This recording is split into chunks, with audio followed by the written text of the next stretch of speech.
Hi everyone, and welcome to Storytime with Miss Yumi. Today's book is No Roses for Harry by Jean Zion and pictures by Margaret Bloy Graham. Harry was a white dog with black spots. On his birthday, he got a present from Grandma. It was a woolen sweater with roses on it. Harry didn't like it the moment he saw it. He didn't like the roses. When he tried it on, he felt cozy and snug, but he still didn't like the roses. He thought it was the silliest sweater he'd ever seen. The next day when Harry went downtown with the children, he wore his new sweater. When people saw it, they laughed. When dogs saw it, they barked. Harry made up his mind then and there to lose Grandma's present. When they went into a big store to shop, the children took off his sweater and let him carry it. This was just what Harry wanted. First, he tried to lose it in the pet department. But a man found it and gave it back. Then he tried to lose it in the grocery department. But a lady found it and gave it back. He tried to lose it in the flower department. But a little boy found it and gave it back. The children didn't let Harry carry it anymore. They made him wear it. As they started home, Harry was beginning to think he'd never lose it. When he got home, his friends were waiting to play with him.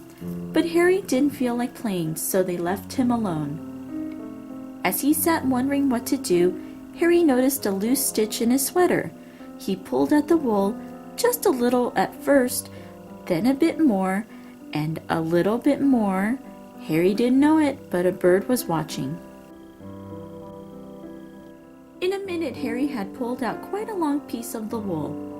The end of it lay on the grass behind him. Suddenly, the bird flew down. Quick as a flash, she took the end of the wool in her beak and flew away with it. It all happened before Harry could even blink. The sweater began to disappear right before Harry's eyes. First one leg, then the neck, then the other leg, then the back, and finally, the whole thing was just one long piece of wool flying off into the sky. The sweater was gone. Harry could hardly believe it. He barked and jumped with joy. Then he ran out of the yard. He ran down the street barking thank you to the bird over and over again. The bird and the wool were just a tiny speck in the sky, but Harry kept following them.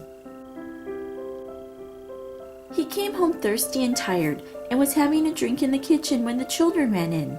"We got a letter from Grandma," one of them said. "She's coming to visit us," shouted the other.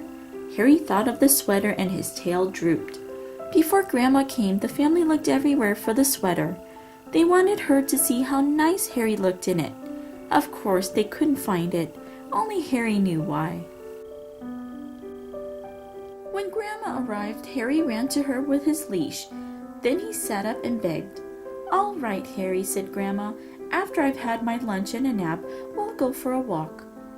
That afternoon, Harry and Grandma and the children started off on their walk. Harry barked happily and pulled towards the park. When they got to the park, Harry pulled harder. The children let him off his leash and he ran on ahead. He seemed to be looking for something. All at once he stopped under a big tree. He looked up and began to bark and wag his tail. Grandma and the children came running. They got to the tree and looked up too.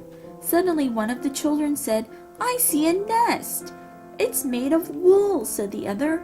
"And it's the very same color as Harry's sweater," they shouted together. "It is Harry's sweater," exclaimed Grandma. Just then a bird looked out of the nest. "Look, Grandma, look," shouted the children.